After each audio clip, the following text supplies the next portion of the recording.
Hey, everybody. It's Nancy here with Amazing Outlook Coaching, and this is Women in Alcohol. I'm so glad that you're with me today. Hey, listen, do you feel like you're stuck in the effing muck? I know I have been there, and I think everybody at one time or another is stuck in the fucking muck, right? And we go through life feeling, I think a lot of us go through life kind of in the muck of mediocrity, right? We, we're not in a whole lot of pain, and we're not on the summit of the mountain. We're kind of, we feel stuck in the middle. And that can be kind of a dangerous place to be, because what happens is we become complacent, and because we're not in enough pain to change. So this is a difficult spot, because we also don't grow and feel better. We don't allow ourselves to do that. And one of the reasons why is because as women, we don't prioritize ourselves. And I'm guilty of that. I know a lot of my friends are guilty of that.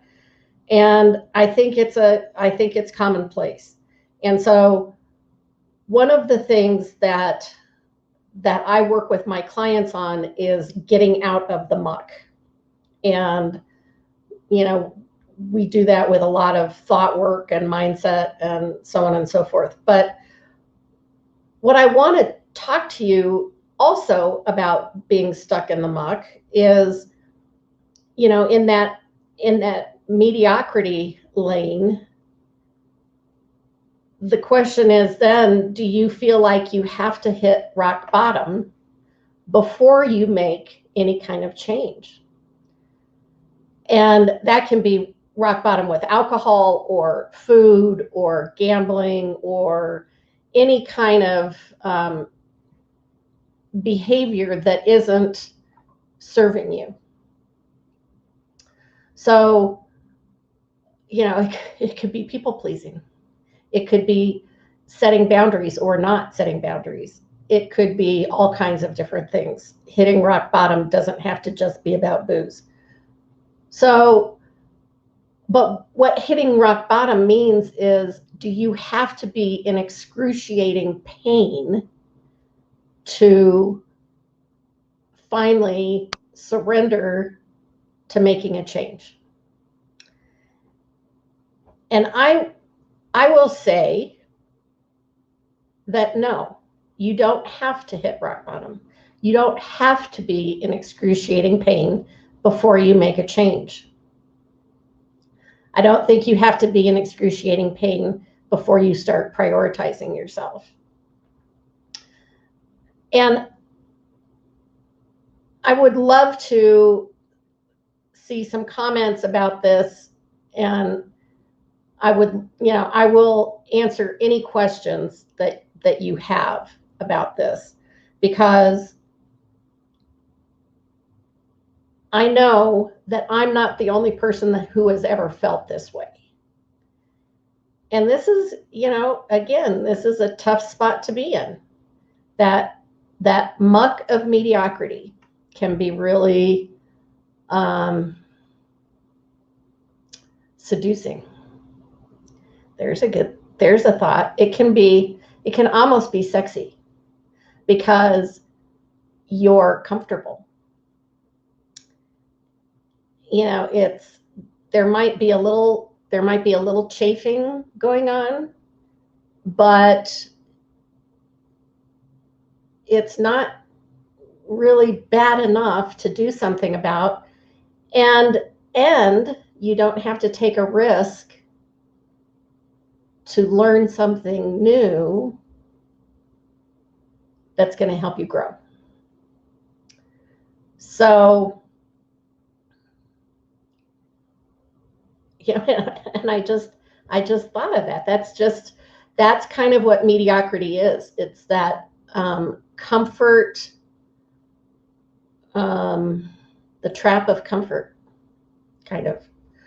So, you know, throw some comments in and let me know what you're thinking about this, because I would really, I'd love to dig deeper into this with you if that's something that is of interest. So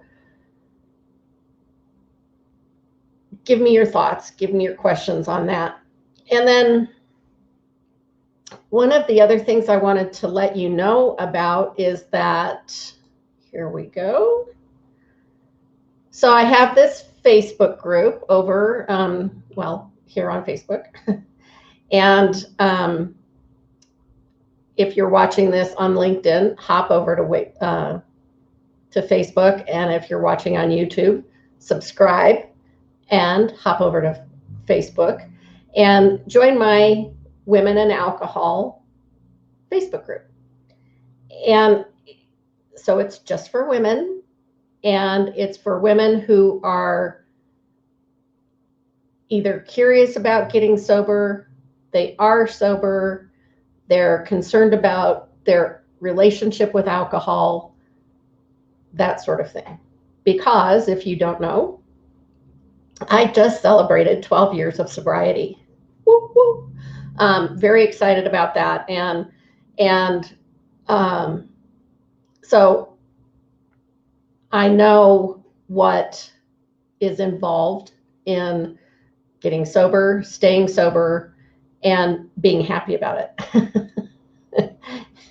Because there's a lot of people, I was included in this pool, who felt that I would never have fun again if I got sober.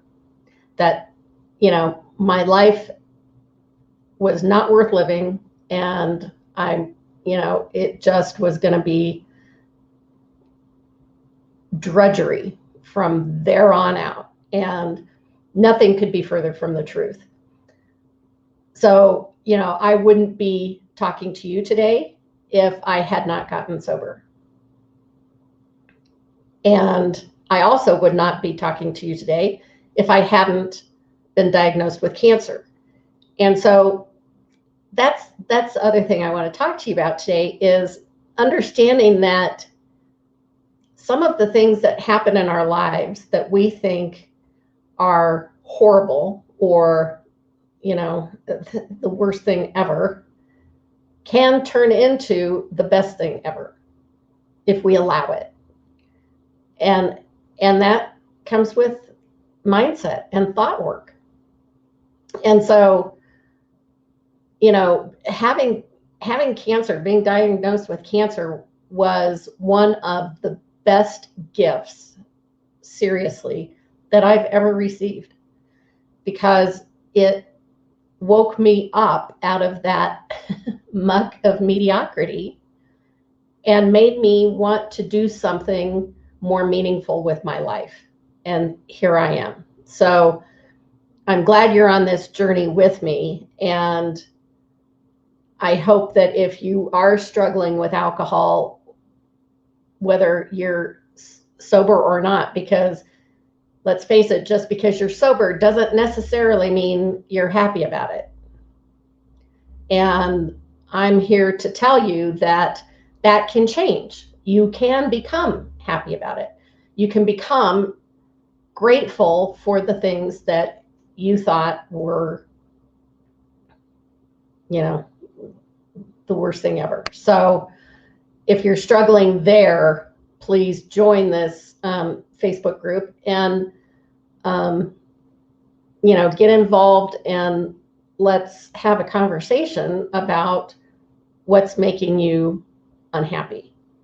So you can pop over to the Women in Alcohol and ask to join that group. I would love to welcome you there, and so would the rest of the crew. And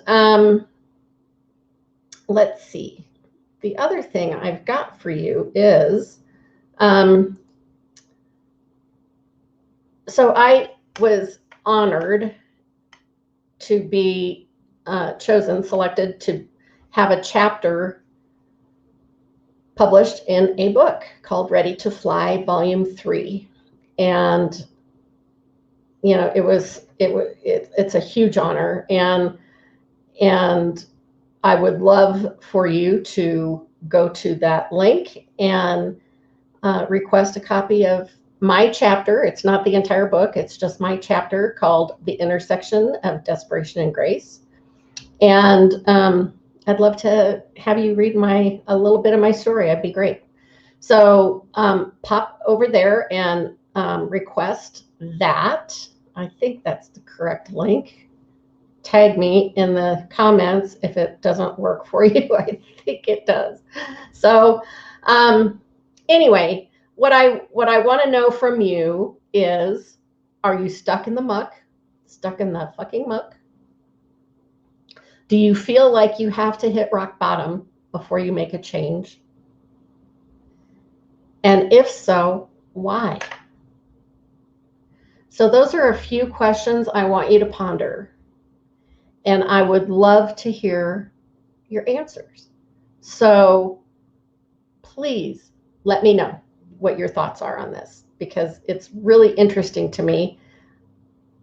And like I say, one of the things that I work with my clients on is not having to get to rock bottom before you make that change. You know, before I quit drinking, I kept drinking because I didn't want to face the shame and the stigma of admitting I was an alcoholic. And that kept me drunk for a long time. Don't let that happen to you. It doesn't have to happen to you. There is no shame in admitting that you need help. And asking for help is one of the bravest things you can do. So if you're stuck in the fucking muck, reach out and give me a call, send me an email, reach out here on Facebook, you know, private message me, whatever. But you don't have to do this alone. And I'm here to help you. Okay? So I think that's probably enough out of me for today. And we'll see you next week. Have a good one. And get out of the fucking muck. Okay? Talk to you later. Bye-bye.